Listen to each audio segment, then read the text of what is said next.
So Jesus had returned to Bethany, which was just outside of Jerusalem, 6 days before the Passover. And according to John 12, he was at the home of Lazarus, the man he had raised from the dead, and they were hosting a dinner in his honor. At some point during the meal, Mary, who was the sister of Lazarus, entered the room with an alabaster jar of perfume. Now, this wasn't basic olive oil. She was carrying pure nard, a rare and fragrant oil from the Himalayas. It was incredibly expensive, worth about 300 denarii, which we are told would have been close to a full year's wages for a laborer. She broke the jar and poured the oil on Jesus' feet, wiping them with her own hair. I would imagine the whole room was filled with the scent. And that's the moment that Judas spoke up. According to John 12, 4-5, he said, "Why wasn't this perfume sold and given to the poor? It was worth a year's wages." John adds in verse 6 that Judas didn't actually care about the poor. He was the keeper of the money bag, and he would help himself to it whenever he wanted to. But even beyond greed, there may have been something deeper going on here. Judas, like many others in first century Judea, believed the Messiah would come as a military leader, someone who would rise up and would overthrow Rome, and who would eventually restore Israel's kingdom. At least that was the expectation. The Messiah was supposed to lead a revolution, not waste time letting people anoint his feet and talk about dying. And while the Bible doesn't call Judas a zealot, it's worth noting there were groups that were active at the time who pushed for violent uprising. There's a real chance Judas wasn't just betraying Jesus out of spite. He may have been trying to force his hand. Maybe he was trying to provoke Jesus into acting, into finally stepping up as the king Judas wanted him to be. Whatever his motive, it's clear at this moment was the breaking point. Jesus answered him in verse 7, "Leave her alone. It was intended that she should save this perfume for the day of my burial." That changed the tone entirely. It wasn't a king preparing for battle. It sounded more like a man who was preparing for death. And to Judas, and honestly probably a few others, this must have felt deeply unsettling.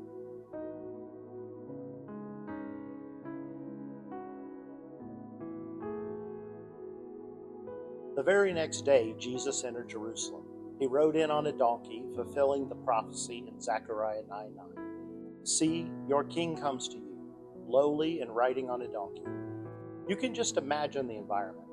Crowds lined the streets, waving palm branches and shouting, "Hosanna! Blessed is he who comes in the name of the Lord." My guess is to a lot of people, including maybe Judas, this looked like the beginning of a revolution. I mean, the energy was there, right? The people were ready. The problem is Jesus didn't gather his troops, and he didn't denounce Rome. Instead, he wept. Luke 19:41-42 says, "If you, even you, had only known on this day what would bring you peace, but now it is hidden from your eyes." Then he went into the temple, not to claim it, but to cleanse it. He flipped tables and quoted the prophet, saying, "My house will be called a house of prayer, but you have made it a den of robbers." And then he left. Here was another chance at power, and he simply walked away. So if Judas was hoping for Jesus to finally step into his role as king, this would have been disappointing yet again. The more Jesus spoke, the clearer it became. He wasn't gearing up for a throne. He was preparing for something entirely different.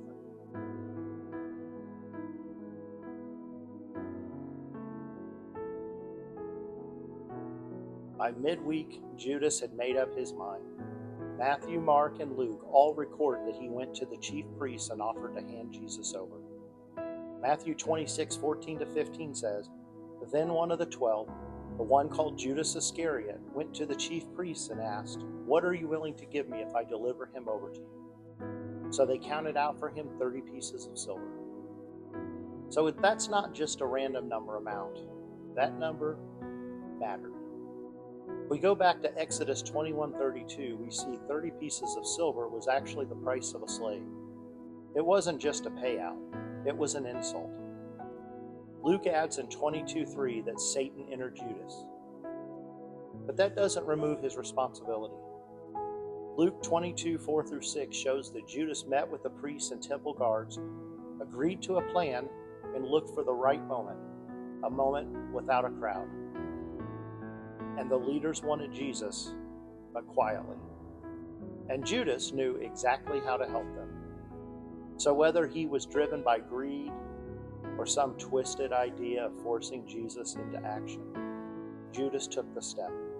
The plan to arrest Jesus was now in motion.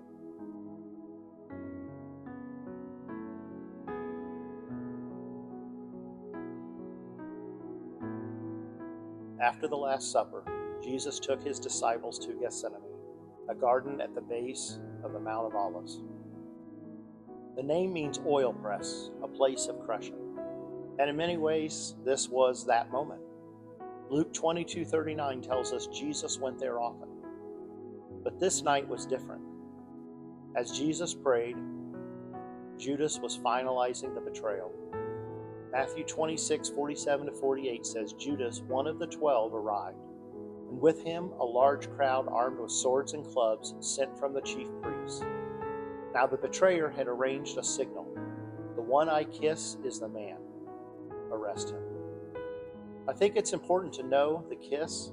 It was a sign of honor between a disciple and a rabbi. That made it all the more gut-wrenching. Luke 22:48 records Jesus' response.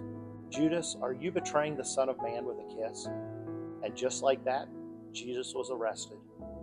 And Judas's part in the story was sealed.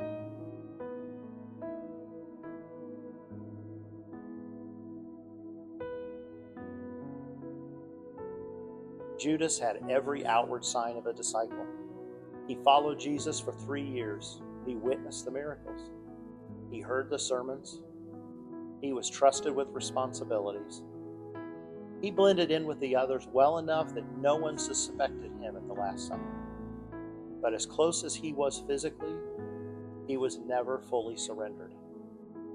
I think that's the first danger his story shows us. You can follow Jesus in proximity and yet never actually yield your posture. And so we have to ask ourselves, am I walking with Jesus in public but withholding surrender in private? Are there areas in my life where I appear faithful, but it's only really on the surface? There's something else interesting. We don't know all exactly what motivated Judas, but it seems to me some of it was far more worrisome. Twisted good. My guess is Judas probably wanted what many of them wanted: freedom from Rome, justice for Israel, the coming of God's kingdom. And those aren't bad things.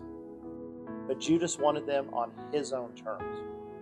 And when Jesus didn't move fast enough or didn't move in the way Judas expected, Judas tried to force the plan.